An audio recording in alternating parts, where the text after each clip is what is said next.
Well, hi everyone. This is volume 4 of Nonprofit Maintenance at OTSI. Today I'm really excited because not only do I have a colleague of mine, but I have a very dear friend. And I think we've worked together like 14 years already. Oh, maybe even longer. Maybe different haircuts, different Longer. whatever. We were just talking hair, and it's like, Yeah, us girls, we have to stick together. So yeah. her name is Norma Lansing. And let me tell you a little bit about Norma. Today we're going to talk board development. There's really nobody better. Norma retired in 2021, which I think everybody is still freaked out you did that. Uh, Closing out her career that spanned over 40 years in the Chamber of Commerce, professional industry, and community involvement. Norma, that's unheard of. 40 years. You don't look old enough for 40 years. You must have been a baby.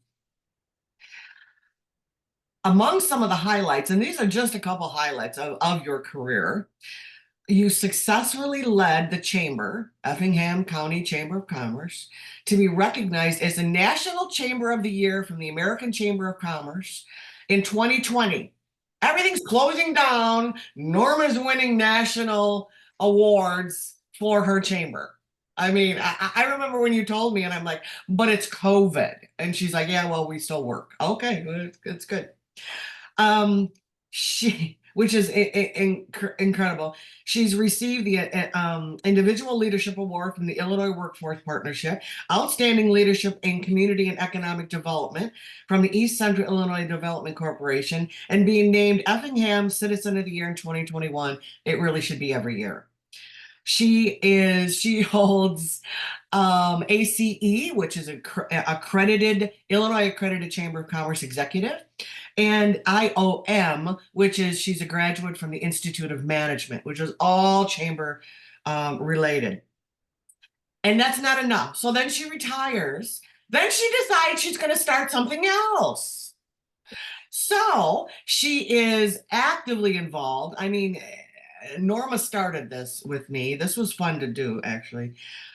She's an organizer and she's a champion and the past president of the Effingham Regional Career Foundation, which oversees the regional core, which is creating opportunities for regional employment, which we need. That academy. She serves on the Effingham County Board's Economic Development Advisory Board, Lake Sarah Beach Development Project, 5770, which is Interstate 5770, Task Force on Human Trafficking, which is horrible, and Effingham Noon Rotary Club. Now, when she does get a couple minutes for spare time, she and her husband Ken are world travelers. You've been all over the world, 20 different countries from coast to coast, and coast to coast in the United States as well, which I love doing. You also enjoy time with your 3 children, 9 grandchildren, and 3 great grandchildren. Welcome, Norma. Thank you. Thank you. It is a thrill to have you. I want everybody to hear your background because they're going to say, well, why is this chick talking to us about board development? Well, because she's the top leader in the board development categories. So take notes. Norma's going to talk. She's also been a teacher for me, classroom at Indiana Wesleyan University when we did a whole series on nonprofit legal policies and procedures, board development, financials, event planning, you name it, leadership. And it was well attended. And um, she's just absolutely incredible doing what she does. So thank you, Norma, for taking time. I know you haven't got a lot of it, but I had to reel you in a little bit. Now, here's some of the things in the last 6 months. I went through some of my documents. I think you're going to love this. This is what's been told to me, because I work with nonprofits every day. So I say to people, boards, why did you want to be on this nonprofit board? Well, I like being in charge. Okay. I want inside knowledge of what's going on. Okay. My friend is on the board and we'll have a great time together. Mhm. My employer is making me. That's been one of my favorites. I don't like the way they run things. I know I can do better. Mhm. It'll look really good on my resume. And my favorite of all time, I have no idea. That's the last 6 months of my board development life working with nonprofit boards.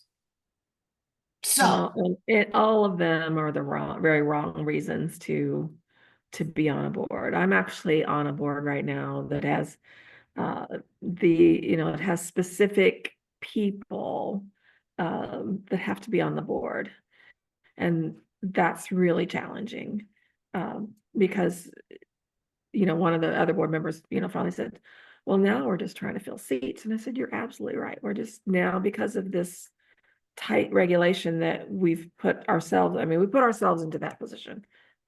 Yeah, now you're just trying to fill seats. So um, you know, board members are so important to the organization, but they are basically that they man, other than the professional leadership of the organization, they're the front line for the organization. And I certainly my career is with chambers of commerce, but I also very involved in community organizations, various community organizations of many different kinds.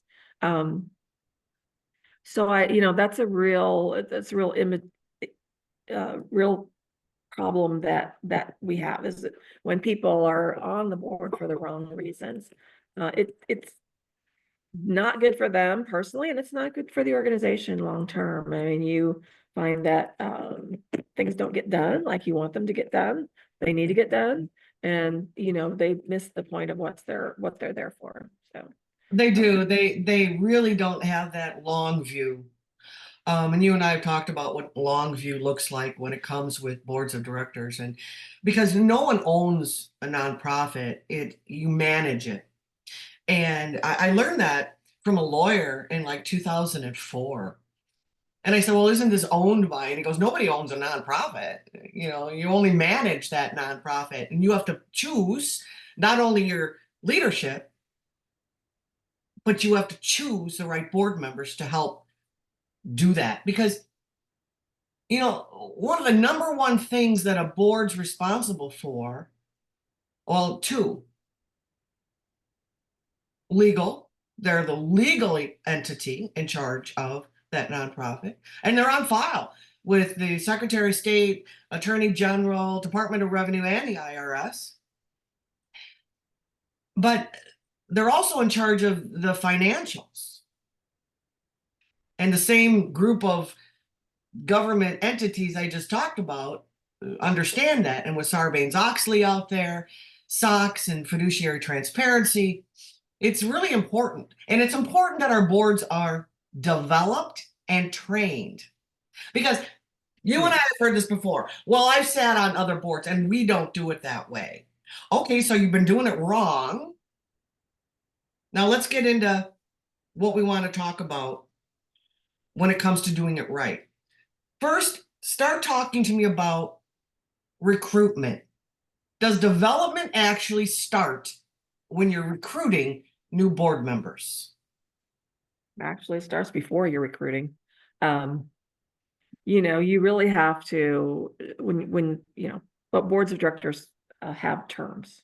They're not there forever. And so they have terms that they're, usually typically 3-year term. So before that 3-year term ends for what that particular board member, you really need to start looking at the whole picture of your board, and even to the point of creating a matrix of who's your board members, on that one side of your sheet, and across the top is what skills do you want in your board members? What skills do your current board members have? What are you losing from that retiring board member? And what's missing on your board is that's a very helpful way of starting to look at what their needs are. But you want to do that before you ever start recruiting anybody. You want to know what your needs are, because you don't want to just you've got people who volunteer, And years, I used to, before I got a little bit smarter, maybe, used to go out, to the chamber membership and say, hey, do you want to serve on the chamber board? So but you don't get a lot of people that way. Typically we didn't. But you want to be in control of that process. You can have people volunteer to say, yeah, I'm interested, or learn if they're interested. Then I would suggest that you put them through some kind of uh, an application process, have them fill out an application, tell them a little bit, learn what their interests are, why they want to be on your board. But there's a lot of other things when it comes to finding those board members that you really have to think about, even such things as, what is their personality? Will they fit with the rest of your board? I mean, to me, that's an interesting one that really needs to be thought of. What's their, how are they perceived in the community? I mean, do you want somebody on your board who doesn't have a great reputation in your community? To me, that's really important. And I'm flipping through because I made some notes earlier and now I can't find them. Okay, you've got a wealth of information. Sometimes wealth takes a little time, right? Yeah, and like I said, but yeah, you want to know who they are. You want to know why they want to serve. I mean, you really need to know that. Are they wanting to serve because are they being told they need to serve? I've been in that position before too, where you're told, yeah, you need to do this. In your position, you need to do this. And so maybe that's a good thing, maybe it's not a good thing, but you really just have to know the needs of your organization and know the people that are on your board currently, and then know who you want to recruit. That's really important to me. And talking to the other board members too, and making sure that you have a diverse field, small business, large business, manufacturing, healthcare, home-based business. There has to be a mixture. It can't just be all bankers. What I hate to see, and you probably do too, Norma, is that you're dealing with a board of directors and there's four bankers there, and and no one from the public sector at all, and then you've got only large business and no small business. It's like this diversity doesn't feel right, because Mhm. your chamber membership, if we talk membership, is everyone. Do you have a nonprofit represented on your board? Well, why not? I mean, well, they're too busy. And I said, everybody's too busy, and luckily with today's environment, when it comes to online portal meetings, GoToMeeting, Zoom, whatever, Google, whatever. I mean, there's options of pulling people in, especially if there's a woman working from home, has a great home-based business, but she has two kids, well, who aren't in school. Online would probably be easier for her to connect in. Don't overlook that. She brings something different to the table. So I really like that because, oh, and tell me about it when you first do that. There's a separation between the C3 organization, charitable, educational, religious, to the C6 member organization when it comes to voting on board members. Mhm. People always get this wrong. So if you have a membership organization, your membership votes for your board, Mhm. not your officers, but your board. A Yeah. C3, the board votes for the board because they don't have members. And that there's a cognizant break in people's brains on that.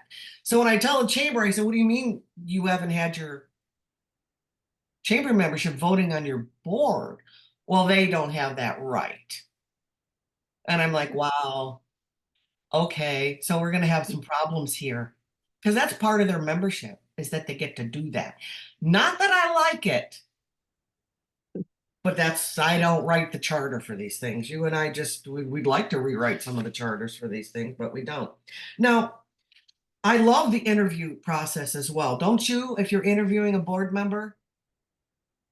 If you don't know them at all, you definitely want to understand who they are. And you can't really do that through a piece of paper or I did it a lot of times with by phone. You can do it by phone. Mhm. You know, Mhm. that's one way of doing it. So you don't have to do that all in person, but or even you can use Zoom or whatever. You know, you can use any kind of form of contact that you have available to you. But yeah, you know, you just it's really important, especially for the chief executive officer of the organization, to really understand that person. And why, you know, like I said, somebody can look great on paper, but they don't present well. They don't, you know, they don't use good language, their language skills are lacking or whatever it might be, attitude. You know, when you mentioned all those things, you know, very like I know better, or when you see this in a lot of, you know, public like school boards and things like that, they have an issue that they want, you know, this is their, my issue is this.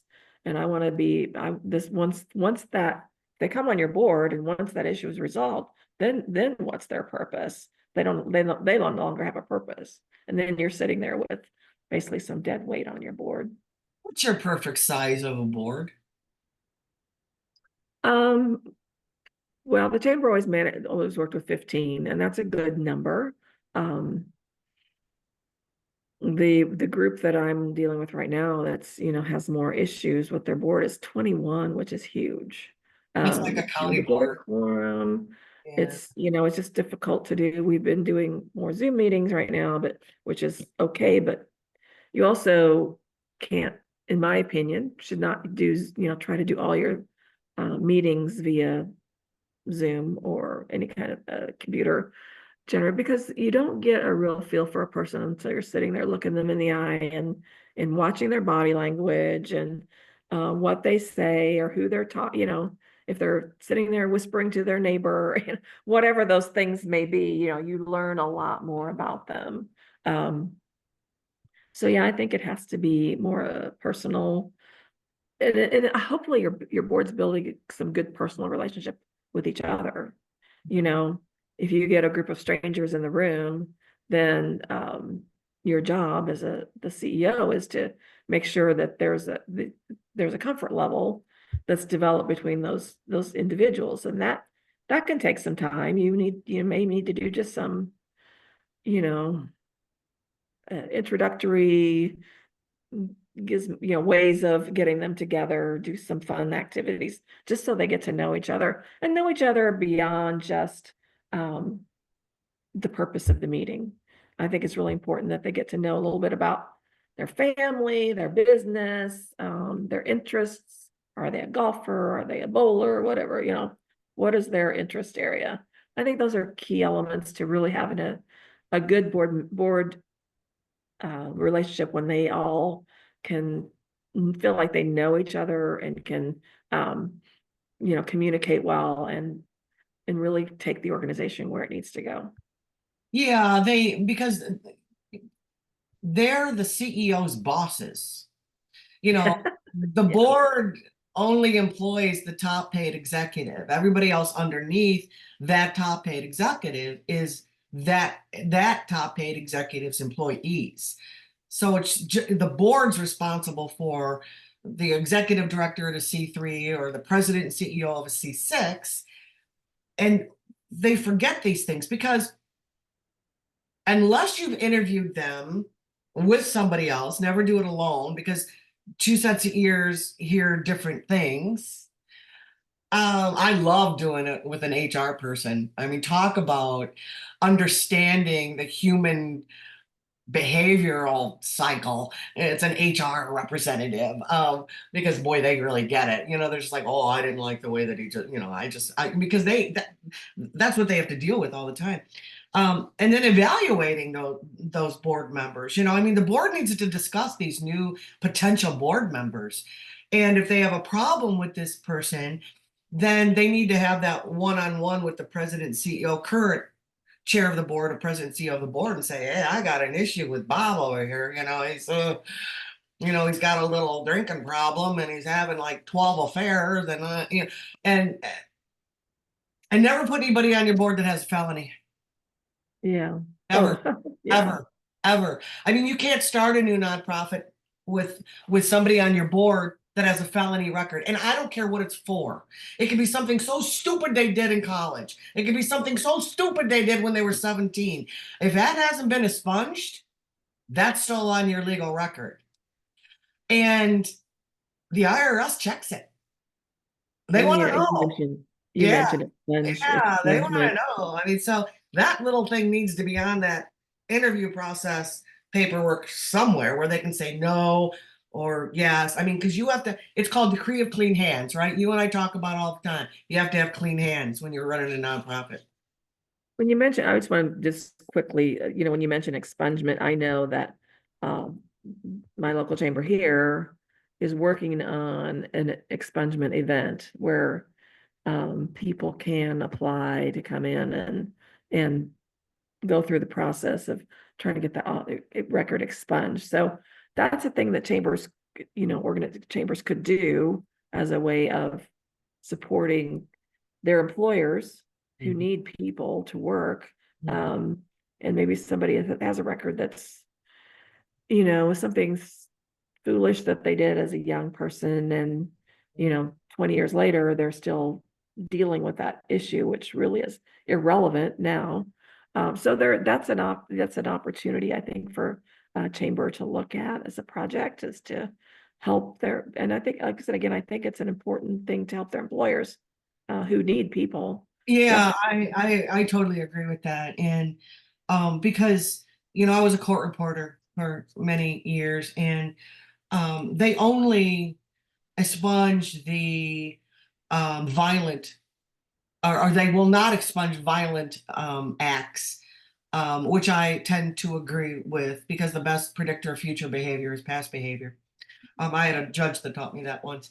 But simple little things, a marijuana bust when they were 17. Well, it depends on your state. Illinois, it's marijuana is legal now. So that's something that could be expunged. I mean, you got to give them a break. And I had one lady tell me that she had cancer and she was going through cancer treatment, and she wasn't in a state that had even medical marijuana yet. But her doctor kept saying, then drive somewhere else, go somewhere else. This will help you. It'll help you get through your chemo treatments. It'll help you eat. It'll help you. So the doctor was all for it. She got picked up, taking it back. Yeah. And the judge, she went before the judge, and the doctor actually went with her and said, this is my fault, Your Mm, Honor. I'm the one that told her to do this, and it was illegal. And if you want to go after my license, you can. And the judge went, no, no, no, this is get out of here. So I mean, there's circumstances. Let's put it that way.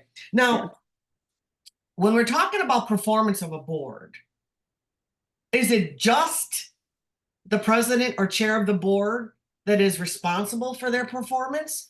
Or is it a culmination of everyone working together to get performance? Because you and I both know you can meet month after month after month and nothing gets done. Yeah. Yeah. It's good for a board, individual board members to evaluate the board as a whole, how they function. Um, and everybody, and it's kind of subjective in a way, but it helps to identify areas where then more training needs to happen.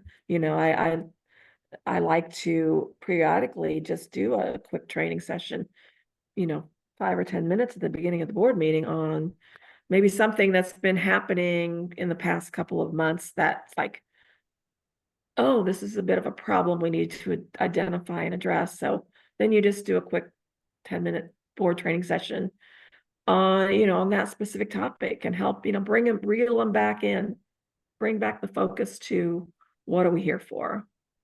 Boards have legal responsibilities that, they need to be aware of. And that sometimes they forget those and they want to get too much into the weeds and want to the minutia, and want to try to tell the director how they're supposed to do things, or try to use their influence on getting something done for their personal objectives.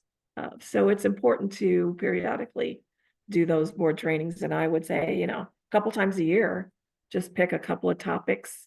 Don't have to do it doesn't have to be a big deal.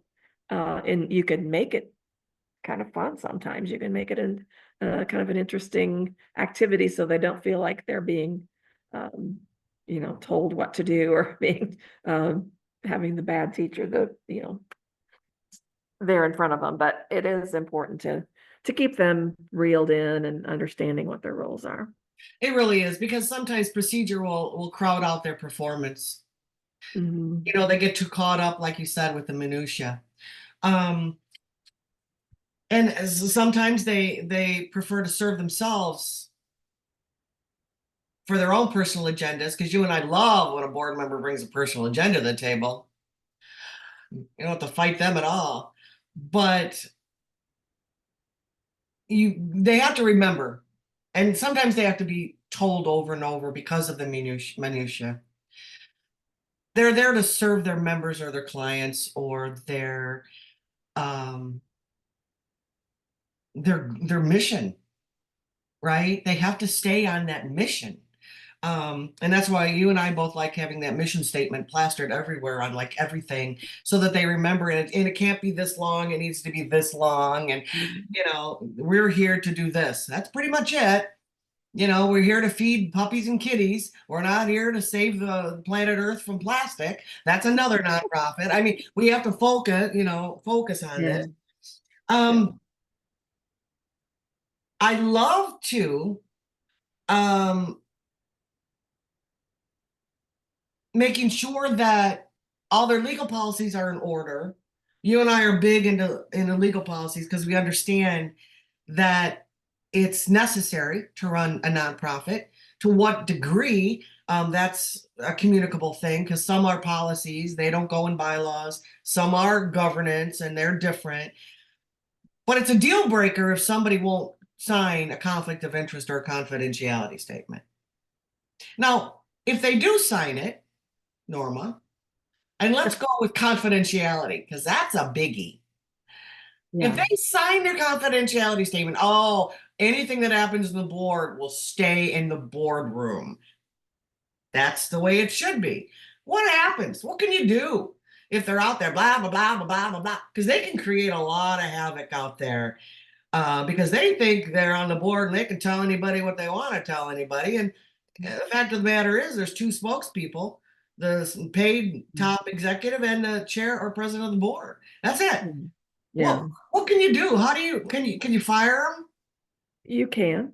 You absolutely can. First thing I would do is just sit down and have that conversation with them, reminding them that they did sign this. This is a legal document. I think that's the thing that's the critical piece that maybe boards don't understand, that, the documents that are signed, they're a legal document that they're signing. It's not just a pretty piece of paper that we just do. It's a perfunctory thing that we do every year. It has legal standing behind it. So my first step would be just to talk to them and, say, this is a problem. And you're breaking the law that you've signed, that you signed this document, and what do we want to do about that? What are you planning to do about that? Are you going to, if you feel like you can't maintain confidentiality, then maybe you need to rethink your role here. So that's Well, where I would start. yeah, you're And absolutely. reminded, in fact, this just happened yesterday at a board meeting that I was in. And, we had a topic that we're just starting to discuss, a negotiation between our organization and another organization. And reminding them before this conversation started that this is a confidential conversation. You've all signed the legal document stating that you observe that, will support that. So just remind you that this is your responsibility as a board member, that you are under obligation to keep this confidential. That's about as much you can do right there. But you and I both know, And in the bylaws, in the governing document, there are escapee clauses mhm, for mhm, removing a board member for breaking confidence. I mean, what you did is you had a critical conversation, and We need to get back to having those critical conversations, because maybe this person was like, I had no idea that I was violating this as badly as I did. Oh my God, I feel terrible. I won't do it again. What can I do to make it right? Or they'll just say, I can say whatever I want to say. I'm on this board.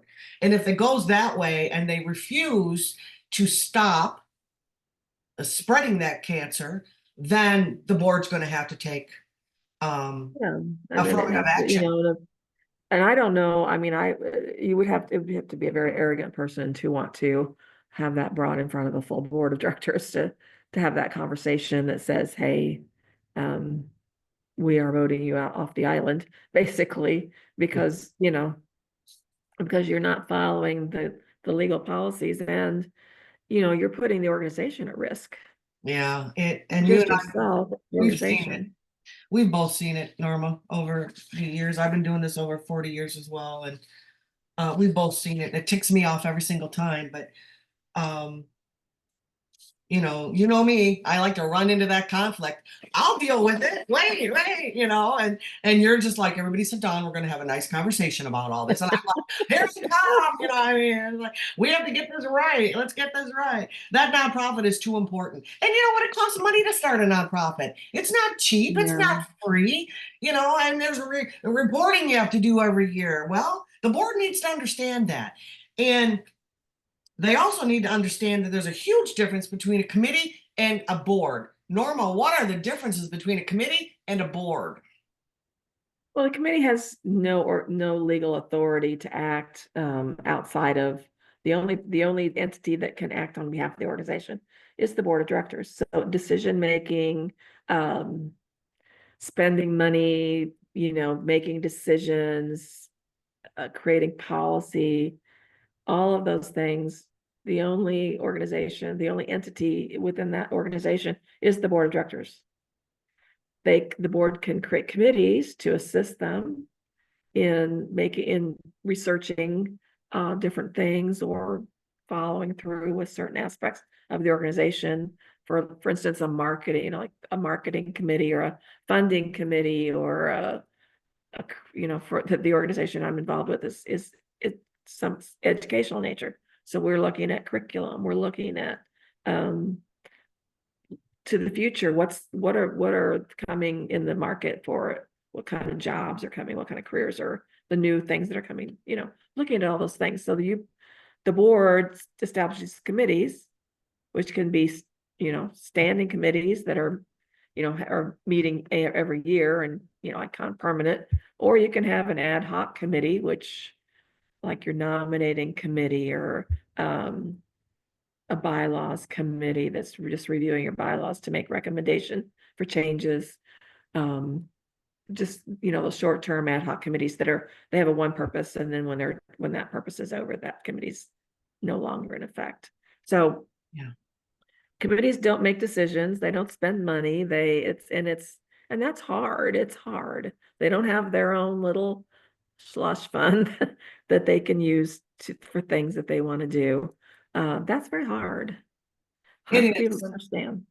Yeah, they have limited authority. The board gives them that little piece of limited authority, but and it all has to boil back to the board is responsible for legal and financial, and that covers a lot of different, tentacles out there when it comes to all this. And the board needs to know what's going on and who are on these committees. I had a board once saying, and you've probably heard this, well, we don't really need to know who's on the committees, on the event committee. I said, really, they're representing you. Mhm. You gave them a preliminary budget to use. They're spending that money. Um, my favorite is when an ambassador group for a chamber says, well, we have our own bylaws and we have our own checking account. And I'm like, that's illegal. You can't do that. And because that's another story. I Well, mean, the committee members are also bound by confidentiality and conflict of interest. Those are important documents that you want your committee members to sign, that they understand that because they're receiving proprietary information, and they don't have any more right to go out and talk about that publicly than a board member does. But so they have certain obligations, but but they don't have much authority. No, So, they don't. And the chair of the committee needs to remember and go through a little bit of training with the top paid executive to understand, what they can, what they can't do, what they can say. They can't violate federal antitrust laws. They can't take this proprietary information, use it for their own business aspect. They'll make new contacts because they're serving in that committee form, but the boards really need to understand what's going on with that. And sometimes it's just a list of them in their board book. Well, here's who, we've approved this committee chair, and here's the committee people. Can I get a vote to approve all of these folks? Because remember, they're representing you. So if you're saying it's hands off, then your hands are dirty. Everything goes back to mhm. clean hands. Okay, the election's over. That's Yeah, great. Now what? Do you allow them at your first board meeting without an orientation?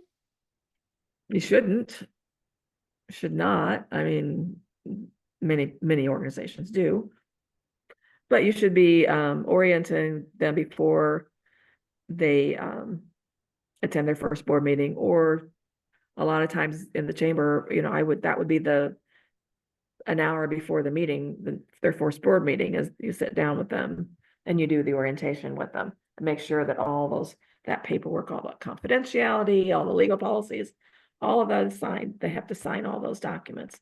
So, and then, learning from you and more recently is the idea of swearing in those board members. Didn't do that for a very long time, Mhm. but it makes it more, I think helps them understand that this is a little more official than just, you know, sitting around the, coffee table at the coffee shop and having a discussion about world affairs.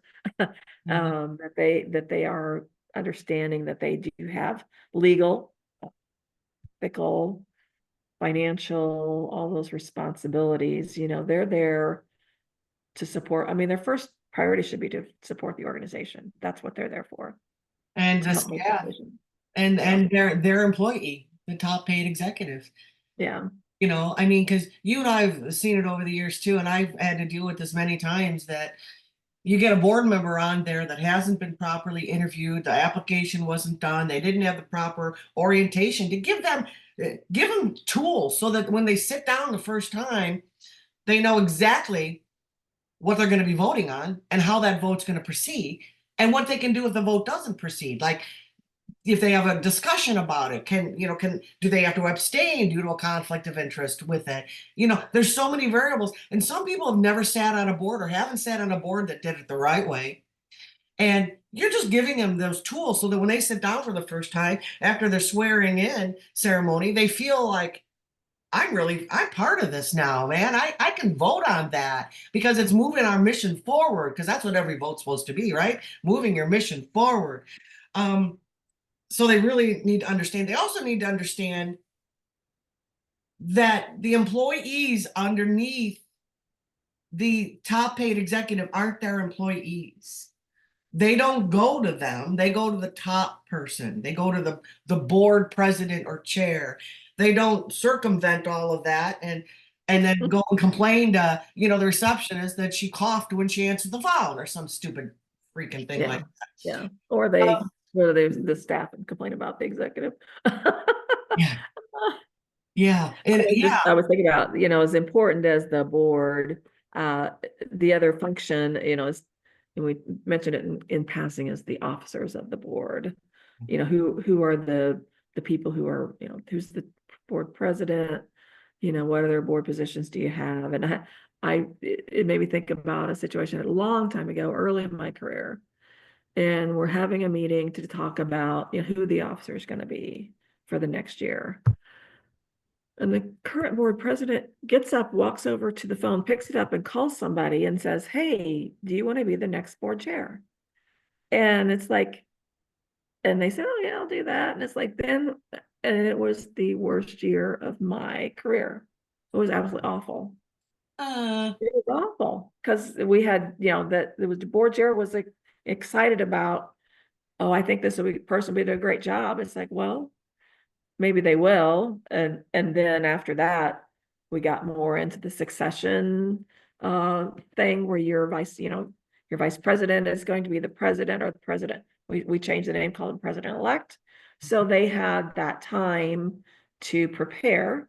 Mhm. And that's a great model. In my opinion, your incoming board chair then kind of can hit the ground running, and they're not uh, at the beginning and trying to figure out who's on first. They already kind of know that because they've been sitting in that president-elect chair and Mhm. involved in some of the decision making and understanding where the organization is heading, where the issues are, what needs to happen. So I think that's yes, the board is the key, but the officers are also very important. They really are, because you're How absolutely they're right. I mean, and you and I both like term limits. We think they're important. Um, and I like a respite year, a break year in between, because, like you just said, it may give the rest of the board and the staff team an opportunity to breathe for a year, and maybe you don't want them back. It gives you. They're like, oh no, we're gonna like him. He's such a nice guy, and then he gets on the board. He's horrible, and not only horrible, he doesn't show up. And he's always got an excuse, but he's always there when it's something he wants or she wants. I hate to pick on men because women do it too. And I like having the term limits spelled out with a respite year in between, um, because it gives everybody that breather. And maybe after that year, you're like, oh my God, we really need her back or we need him back. Let's go talk to him and her and see if they'll come back a year. Or sometimes you have to have a retirement cake. You know what I mean? You need a retirement cake, and that's it. Thank And you for your service. thank Here's a you. plaque. Here's your retirement cake. We'll give you a pink card on the way out. Thanks Yeah, so much. yeah, And then he leaves it, or she leaves, and you're like, thank you. yeah, Because sometimes it happens. Oh, yeah. sometimes sometimes it's not good. Now, we were talking about insurance and bonding for a board. Explain what that is. I'm not sure I can explain bonding, but insurance, the most important insurance for a board is the director's and officer's liability. It protects the individual board member from the actions of the board. So that to me is a key to any board. The first thing, if I'm going to serve on a board, that's the first question I'm going to ask. Do we have directors and officers liability insurance? And every board member should ask that question. And it's up to the board chairman or the executive director to ensure and help the board understand. Yes, that's part of the orientation. We have directors and officers liability, helping them understand all the aspects of the organization. Beyond bonding, that's not really something that I'm very familiar with. If the insurance company says sign this, I signed it. You need this, okay. Well, That's many times the bonding would be for the treasurer of your organization. yeah, They're the ones that deal with the funds yeah, mostly, or the investments. And sometimes it's whoever you're getting your D&O insurance from will be able to talk to you about yeah, that type of bonding yeah. insurance as well. And they'll tell you you need it for your board, or it's not needed because of this organization structure or whatever. Um, but the board chooses the insurance carriers, right? I mean, they have to vote on that every year. They have to vote on the bank every year. It's Yeah, and and you're always wanting to get more than one quote for those kinds of things. Um, to understand, and that's the thing, which insurance company is taking the time to help you understand that. Are they just handing you paperwork? Here's our quote, let us know, and then walking away? Are you the one that says, okay, here's your quote for this, but you also need this, and this, aspects. And then the board, if it's something that, they feel like it's necessary, that's one thing. If it's something that you might want to think about, this type of insurance, then, you want to make sure that those things are being managed and the board understands that those things exist. it really does. You and I both would never sit on a board of directors ever if they didn't have D&O insurance. It's the first thing I tell people right up front when I start their nonprofit. before I even get started, you need to look into D&O insurance right now. It's not it's not an expensive proposition to get. And make sure that your insurance company understands you have legal policies, you have financial policies ready to go, you have a formal process for board members, because the insurance company needs to feel like you're not going to go out there and violate this thing the first day. I mean, they could up their rates, or the issuance of this policy. So we need D&O insurance. And I get preachy on D&O insurance. I'm like, do you have D&O insurance? No. What? Well, what do you mean you don't have D&O insurance? If you like your car and your house and your pension and your stuff, you want D&O insurance because it stops it at board level. They can't go into the deep And pockets. people find that hard to believe. Oh, surely that wouldn't happen. Oh, Well, you're so. and hopefully I've never had a situation, but I want to know that if I do, I don't have to worry about it. Well, it's peace of mind for a low cost. I mean, Yeah. you're saying to your board, we value you, we care about you, and this D&O insurance will make sure of it. I mean, it's all there's to it. And if they follow everything else, it's good because people will sue for the dumbest things.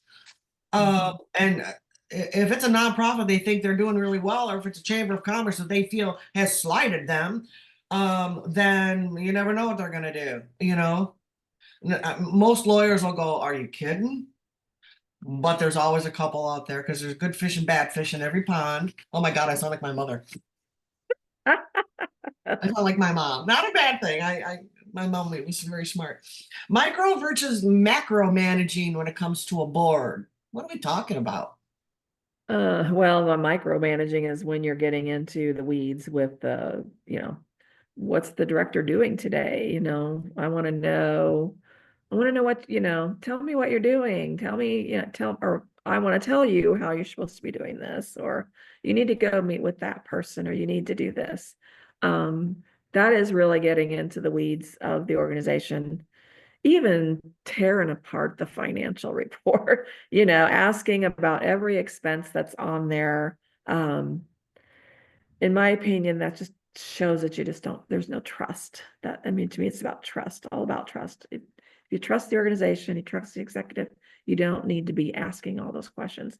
And from the executive perspective, you don't need to be telling the board everything. I'm sorry, you don't need to be telling the board every single thing you're doing. I got in the habit of providing a monthly report, on all the different activities, all the things that I was, just a sentence or two, this is what's going on. So they had it and they could ask questions about it. But that micromanaging, you really don't want to see that happen. Macromanaging, that's even, you're way hands off. You're not really paying attention because you just expect that to be happening and you're not asking the right questions. But Well, the dashboard reports are every organization has different requirements when it comes to what they want. But I'm with you. Don't over dashboard them because A, it's too much information. You're passing too much information to them, some that they're just not going to understand. Always do your accounting in cash, not accrual. These aren't, unless you're a CPA organization, most board members don't understand accrual, which is money that you were pretty sure is coming in, but hasn't actually come in yet. But our budget's based on potential money instead of cash right now, which I prefer the cash basis. Most accountants and I argue about that. And I said, well, you're an accountant. You you understand that. But 8 out of 10 on a board have no idea what accrual accounting, is. Um, and the other thing that the board is responsible for, maybe you can touch on this, is the financial responsibilities, including banking and audits that a board has to function around, because they get to choose the bank that they're going to put their money in or choose the investments, and audits. Tell me about an audit with a nonprofit board. you shouldn't ask me that question. I never did an audit. Yeah. Some Never did do. an audit. Well, but there's a difference But between a full the audit and an reason, audit review. yeah, You know? the reason that I had a CPA Right. that was reviewing Right. the financial reports every month, you Yeah. know. Um, you've got your bookkeeper or, the CEO or whoever it is, it's the staff person that's doing all the banking and all the input of the on the financial side. But then every month the CPA firm was reviewing it, Mhm. generating the financial reports for the organization. Mhm. So we didn't ever really have an official audit. Um, if you want to go for your CCE, I think as a chamber executive, it's required that your chamber has an audit. But If you're going when I for accreditation too, you yeah, have to do yeah, full audit. accreditation, Yeah.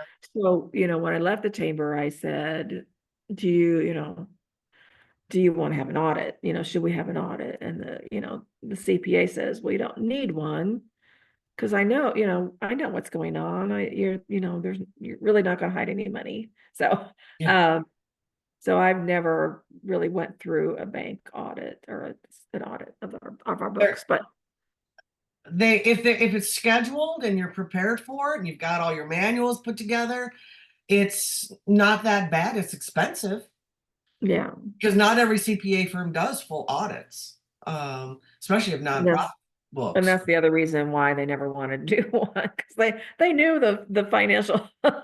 situation and they didn't want to put that added burden when they didn't feel it was necessary. Well, I tell my nonprofits, you don't need a lawyer. You need a CPA. Yeah. I mean, you need a CPA on your either hire them and put them on your board, but I like just to hire them and have them at that arm's length. Um, because especially if they understand any kind of nonprofit accounting, they're really good. Talk about an asset to your organization. Finding the right CPA is really a big deal. And dashboard reporting, you give them the profit and the loss or the balance sheet. If there's an event coming up, you give them, the comparison between last year and what this year's budget's going to look like. Um, but you don't overdo it. You don't need to give them, 30 pieces of paper on a monthly basis because they're going to go, oh my God, I can't. So, Well, your budget, your annual budget's gonna, as long as you're comparing, not that's a everybody's big gonna be question. You doing you talk about budgets because you and I are big under the budget thing, right? We like a nonprofit to have a budget, even if the number is zero to start. It's a budget. You got to put your line items in. What are potential costs? For the first couple of years, and then after the first year, you kind of know what that is, and you can put an exponential growth percentage on it for the next year. Okay, now what if you have a budget in place? And the president and CEO of the organization or the executive director is told by the board, you can't spend any more money than $500. I get into this argument all the time. I said, well, wait a minute. You already approved a budget. Those line items are there. They can spend it. that money. Yeah. They don't have If to it's in keep the coming. budget, yeah, if it's in the budget, it's expendable and, it's expendable. Um, it's only, the only time I would go to a board about something is if I know it's going to be over what the budget limit, what we have, or the policy, what does our policy say that we can do in a financial situation? I mean, we have even who can sign the checks, those minor things about who signs checks. We have a limit in place. If it's under $1,000, one person can sign. If it's over $1,000, it needs a second signature. So, you've got your checks and balances, but having all the financial piece of it is so important. I mean, you can kill an organization really quickly if you're not paying attention Mhm. to how much money's coming in, how much money's going out. It's Um, and there's always something that happens if, with all the crazy weather, what if you have a flood? What if you have, wind damage, or what if you have all those things? Hopefully you've got good insurance and that'll cover it. But sometimes you've got those expenses of maybe you need to relocate for a while or remediate, something in your building, and making sure that you can cover that until the insurance kicks in or what happens. So Yeah, the board still has responsibilities because you and I have talked about it, and that's why I do a disaster preparedness plan for nonprofits. Is it's like, which kind of came in play during COVID, during the COVID period, because all of a sudden everybody shut down. You're like, but the government says, "Oh, I'm sorry that there's COVID and people are ill. You're still a nonprofit. You still have legal responsibilities and financial responsibilities. You don't just get to close your doors and that's it. You're still responsible." And people kind of forget that. So having that plan in place, short-term telecommuting, policy that the board's already approved, it snaps into line. Everything goes right into place because a fire, a tornado. Oh my God, the tornado season is sure kicked off in a very big way. Those kind of things are really important. Um, the board set the policy. The management team carries out that policy. What happens when there's this? When the board says you're going to do and wear blue on Fridays, and the board and the management team says, "Oh, no, we're not." So what's the well, I mean, a lot of that to me is common sense. I mean, you sit down, the executive sits down with the board chairman and tries to figure out what's this all about? What's really going on here? Because that's just over, there's something, in my opinion, there's probably something else underneath that.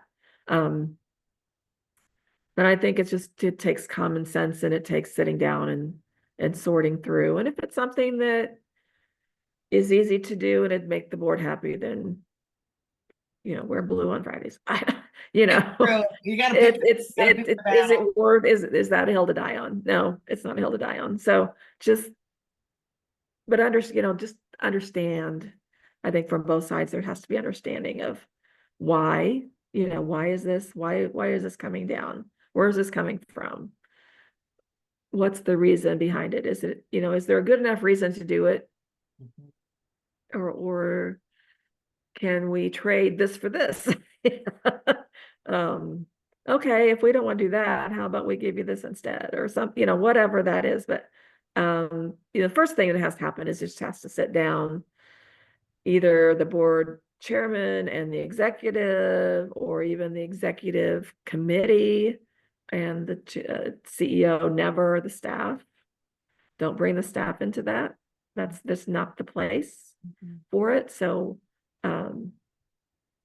just so they understand that they don't go, around the executives back to the staff and try to get inside information or, whatever it is. And sometimes you feel really bad, it's really hard to tell your staff you can't talk to the board. I mean, casually, absolutely build a relationship with them. But when it comes to them starting to ask you questions, you just have to say, no, I can't answer that, so.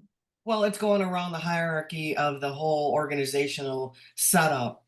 And it can be very damning, especially if you've got a board member, and I've seen it, and maybe you've seen it, that isn't so happy in their own job, but they think, wow, I could be the CEO of this organization.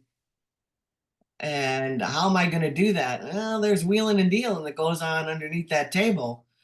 And it can happen. And I've seen it happen. I've been called in and hired to go in and stop it. Yeah. And so, sometimes I've had to fire everybody on the board, but, one person. And they're like, well, we didn't know that would happen. I said, well, then you shouldn't have been doing what you were doing. If you Yeah. want me to fix it, sometimes I have to dismantle it in order to fix it. And because you all lost your way, you're all sitting here for the wrong reason. We need to get back to it. I like to try board development to begin with, but you and I can pick out the trouble board members. If there's an eye roll, if there's a sigh, I'm like, what do you think? Sociology wasn't my favorite subject in school. Come on, I can tell what you're. The meeting after the meeting in the parking lot. That's the one I was Oh, looking that's at. one of my favorite. My other one is a leads group or a networking group getting together and acting like a mini board. That's another one of my very favorites. That's why the board needs to understand what's going on. Because there's a whole bunch of stuff that isn't so great.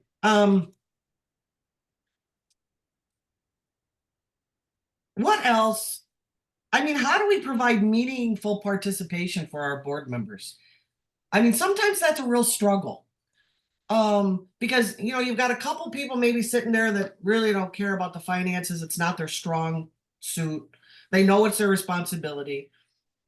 But how do we provide that meaningful participation for everybody around that table? Because I think that's a really big challenge. Some people say, "Oh, I'll be glad to sit on your board." They go through everything I'm looking for, and then they sit there. Yeah. Well, you call you. I don't really necessarily call them out, but if they're not speaking up, ask them for their opinion. Sam, what do you think about this? Because you know that they have an opinion, they just don't want to share it. So you just have to call them out. Sometimes they're just, we don't know you and I don't know very many shy people, but sometimes they're just shy, or sometimes they just don't want to speak up, and you just have to kind of reach out to them. Um, that's a key lead of the board chairman, particularly. That's a key thing they have to understand and be scanning that room and be scanning their board and know, and if they feel like somebody has something valuable to say, but they won't, ask them, just call them out. Um, Not in a bad way.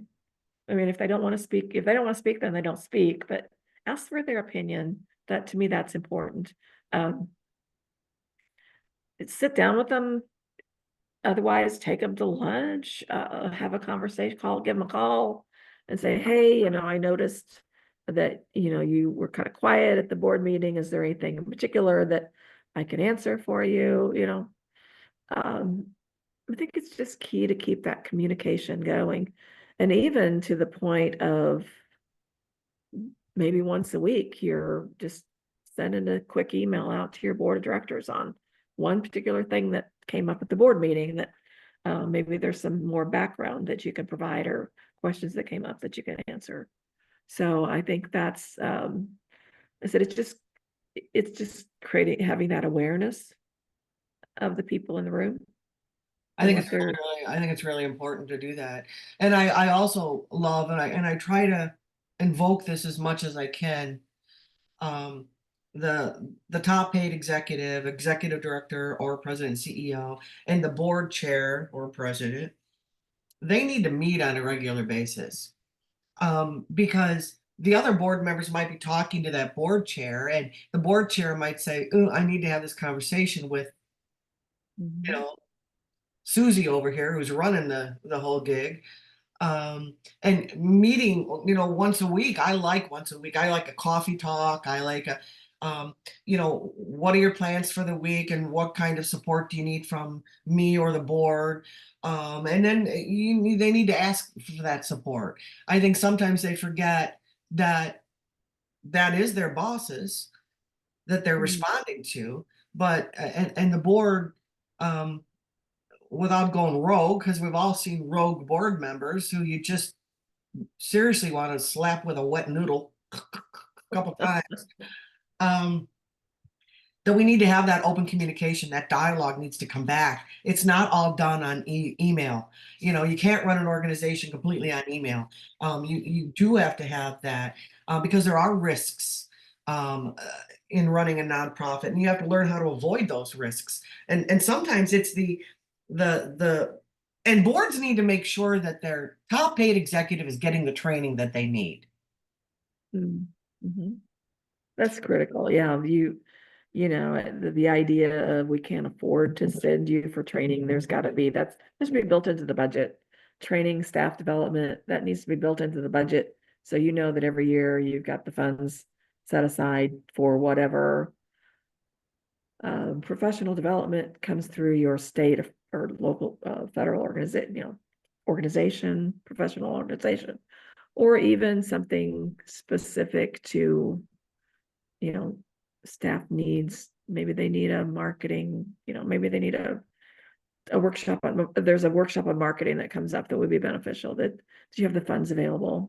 I think that's Well, got and to be a there's, part of the budget. yeah, and there's a lot of, people like what I do or what my colleagues do that, we're hired to mentor for a 6 month period, meaning meeting with them online usually once a week, and going through some of those development pieces, attending academies like you and I do, attending different classrooms. A lot of colleges will have classes, especially like social media and what that all means and how to do it. So there's things out there.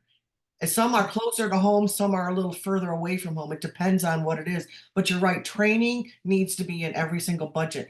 I don't care how small it is, training needs to be in every single budget. Um, And if you identify something outside the budget, then you go back to the board and say, this would be really important. This is really important for this staff person or for me. And can we find the money in the budget some other way? So those are key conversations that have to be held. But for me in the chamber world, ACCE conferences were just such an important thing to me personally to learn about what's, new trends. I mean, the trending, understanding what's coming is key to everything. I mean, we tend to look at things from the rear view mirror. Our city's going through a comprehensive plan update, and I was asking them, how do you get people to look at the future? We tend to try to figure out the future based on current reality. This is what's current. And a lot of times it's hard to see past that current reality. How to get people in the mindset of look beyond that. And that's where professional development and those trainings that comes into play. Because then you're seeing, I always learned something by going to even the state conferences, chambers who were bigger than we were that had a great program. Bring it back and figure out how to make it work for you. I mean, you can take those big ideas and break them down into smaller pieces and find something that work for your organization, and then you can build from there.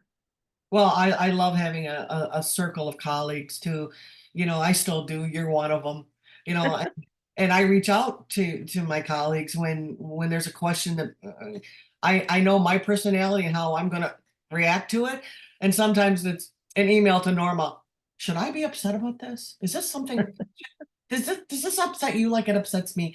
And if she'll say that's crazy, and I'm like, oh right, I feel better.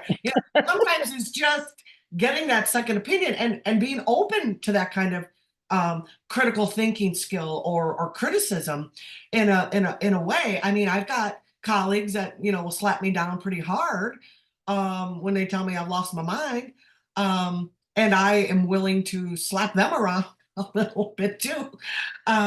But we do it out of a sense of respect and camaraderie, and knowledge, training, and education that we've all had all these years.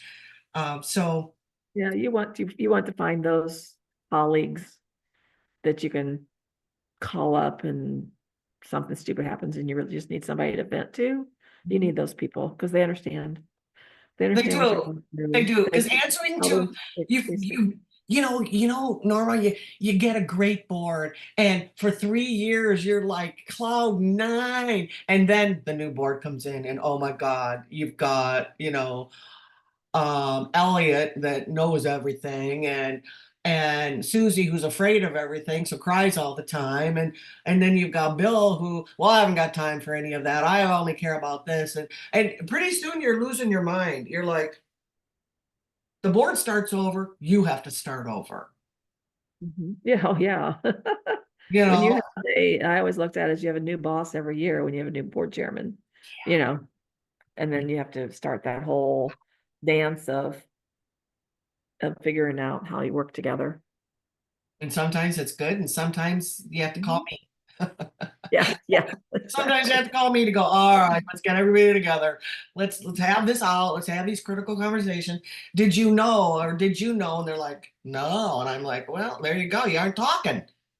Quit Yeah. being afraid to talk to somebody about it. I mean, and if they don't like what's happening, then they can remove themselves from the board. They can resign. There's a formal way to do it, but they can resign from the board.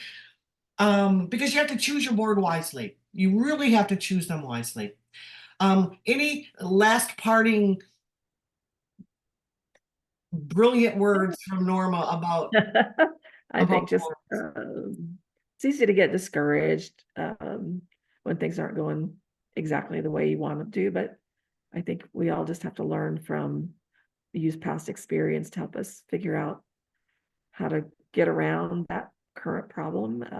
Reach out to your colleagues, reach out to your professional network, and you'll figure it'll come back. I mean, I think we all go through those slumps of burnout, a little bit of burnout or whatever, and you just have to hang in there. A COVID, you mentioned COVID a couple times. There was my last year of employment, and I never worked so hard in my life as I worked during COVID. you did. I would, because I was in the office. I stayed in the office. I sent everybody else home, Mhm. but I stayed in the office every day because I'm just somebody that doesn't work well from home usually. So I was in the office every day. I was going through 3 and 4 webinars a day and trying to support my members and in the struggle and this, I remember the local McDonald's owner called and said, when they sent everybody home and said, his employees were, because they could still drive through, they could still do the drive through thing. And he says the employees were afraid to go get in their car and go out on the highway, that they were going to get arrested for being out on the highway. And I said, you know what? Why don't you just give them a permission slip? Give them a permission slip that says this person has my permission to come, come to work, whatever, sign it, give it to them. And maybe hopefully that makes them feel better.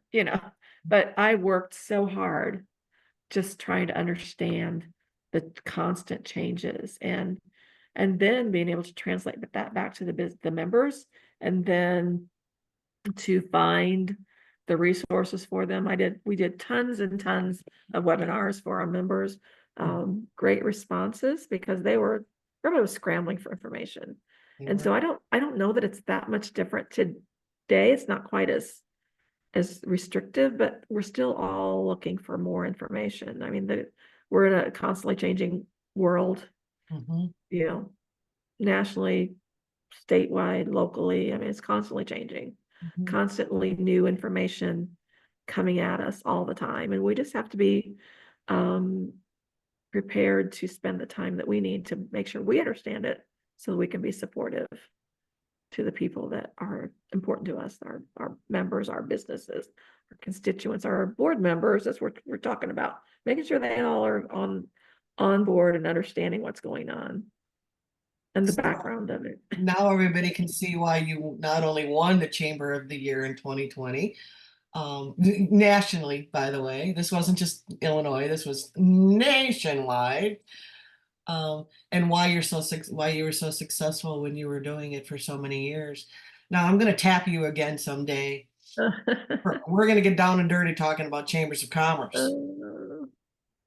Um, why it started as by the junior Rotary, actually, 100,000 years ago, and where it sits today. What they're doing right, what they're doing wrong, what they're forgetting.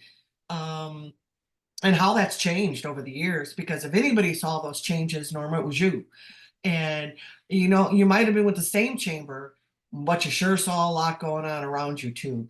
And I think people need to understand what a chamber of commerce does, because I think people forget how valuable that they can be for a region. It's not just your own little community. Sometimes they're regional chambers and they're larger and encompass more area because they need to be, because there's nobody else. Because there's no law saying I can't go and start a chamber right next door to a chamber. There's no law because it's not a taxing body. So people don't realize that either. So There's new ACCE just came out with they've done this about 3 or 4 times now, interviewing, surveying, just community, for what they feel about a local chamber. And interesting, this last survey just came out a few months ago, and the numbers are increasingly showing the value of chambers very is growing. So it's a very important organization, and I hate it when I see people who want to, or, business community members who say, well, let's just merge with this, that, and the other organization. And there's, then the chamber loses its identity. And, we're missing the point of the fact that just the word Chamber of Commerce has meaning. It does. It really does. And I think we're very lucky in the chamber world too, is that there's a lot of great entities that give great information. United States Chamber, American Chamber, United States Women's Chamber of Commerce is all about women in the workforce. I mean, that's their big thing, is getting certified and getting trained appropriately, and then helping bring somebody up next to you to do the same. That's the largest chamber in the world, by the way. There's 500,000 members in the United States Women's Chamber. And then you got your local ones, your Illinois State, your which is really good. Kentucky has a great state chamber. Mhm. Down in Kentucky, they've got it going on with some of their information, and Las Vegas chamber, one of the largest in the country as well. It's because they work hard for their members, and it's so it'll be fun to kind of break that down and the relevance of what a chamber of commerce does. We talk so much about 501(c)(3) nonprofit entities that we forget that chambers, the number one thing is we serve our members. Some have lost that. Some have lost that their way. So you and I are going to pull them back. We're going to make sure that they understand what we're doing. But thank you, Norma. Thank you for Thank you. not only your 40 years of dedicated service to that organization, but uplifting and bringing more people into the mix, and for everything that you've done for me personally and professionally. You make my job joyful. Not always easy, by the way. She makes me research stuff, but so thank you for your time today. I think people are going to get a lot out about this. And until we meet again to talk about chambers of commerce, Norma, thank you. Thank you. Have a good day.